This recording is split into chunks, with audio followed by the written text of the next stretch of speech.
Hi, I'm Deborah Myberg with Silvia Franco of Nina Franco.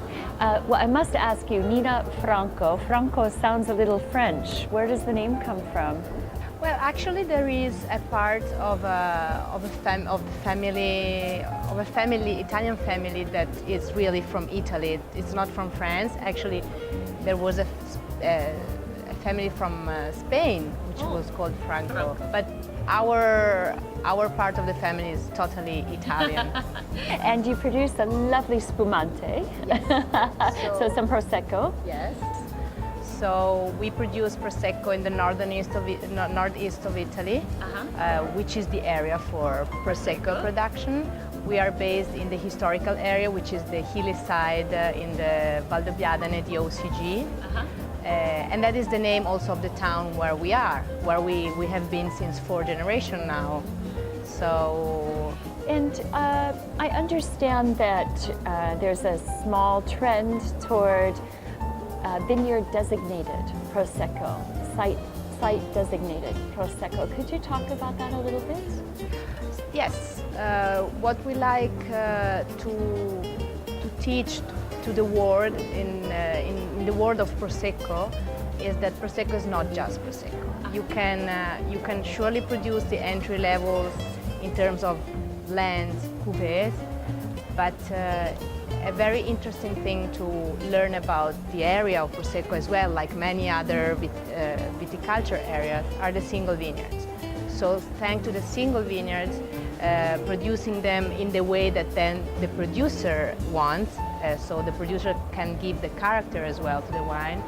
But thanks to the single vineyards, you can really make the people understand what a certain area, a certain vineyard can give with always the same grape, because the grape used in the Prosecco is mainly Glera, the white aromatic grape. But Glera can give a different wine depending on the single vineyard that it comes from. And in this idea of identifying sites, is anyone making a beautiful map for us that live in Asia so we know all the hills? Yes? I don't have it here with me, but the consortium of the DOCG, they have a beautiful map that shows you Italy, Veneto, Valdobbiadene, and the region. So tell me, Prosecco has gone crazy in the markets and is very, very popular in Hong Kong. What do you think about that, and how do you plan for the future, seeing what's happening in Asia?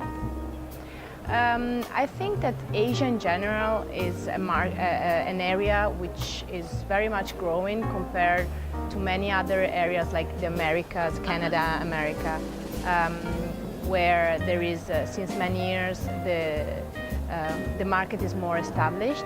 I think that Asia can still grow a lot. We are exporting in several countries in Asia and Hong Kong too.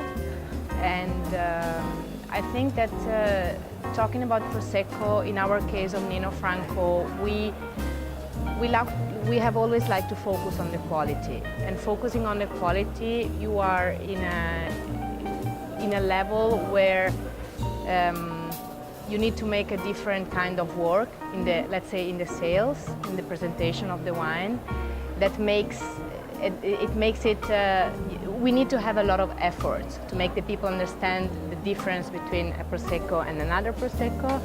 Prosecco is not just a product that you can find in the big distribution, but it is a wine that has its own dignity, and this is what we are trying to make the people understand.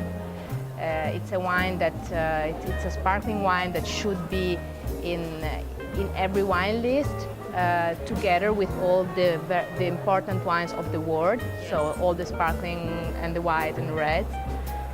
Sometimes people don't want, I found around the world that sometimes people don't want to have the Prosecco in the wine list just because they think that it doesn't work. Sometimes it happens. So it's a big challenge for us to to make the people understand this, you know, the importance of a wine which is surely easier than many others, but that's its character. An easy wine, easy to drink, very fresh and very young, which if it is done in the right way, you can even age it and make some vertical tastings. Yeah.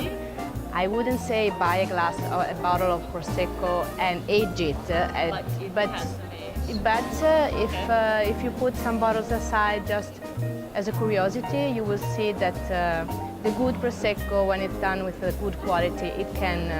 Interesting. I wouldn't have thought so. I always think of it as a wine to drink fresh and young. Can we speak a little bit about residual sugar? Yes. Could you talk about that? Yes. So Prosecco can be done in different ranges of residual sugar. You can produce it from the brut to the extra dry to the dry, depending on how much sugar you want to have in the bottle. So us as Nino Franco, we produce brut and the dry, not the extra dry.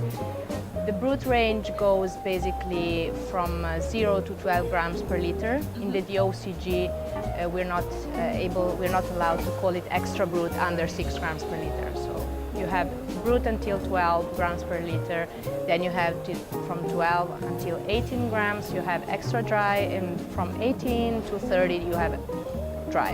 A personal favorite? It depends from the occasions. If I have to drink it through the whole meal, I like the brut. I like the dry for some aperitifs and desserts for sure. But I think that when you want to show the character of the terroir, you know, I was talking about the single vineyards before, surely a lower residual sugar, it's better, makes you better understand what that kind of soil is giving to you in the wine. Fantastic. And could you just help me know what are some of the best sites to consider? Some of the best locations to consider for Prosecco? You mean the names of the towns? Well, I would say that the OCG area that goes from the two main towns, Valdobbiadene to Conegliano, the whole area is very interesting because it's different from side to side. So in the eastern area of the OCG, which is around Conegliano, you have smoother hills, you have more clay, so you can get more structure in the Prosecco. In the side of Valdobbiadene, which is more in the western side, we have much steeper hills, a little higher, and the soils are more chalky. So you would get more minerality, more acidity, but also very good aromas, very good fruits and flowers. So it depends from, I wouldn't say there is one best town, but in the DOCG, being the whole DOCG on the hilly side, that you can have good characters in different lots. Well, I think the only solution is to start trying them. Thank you so much, Silvia. Very interesting.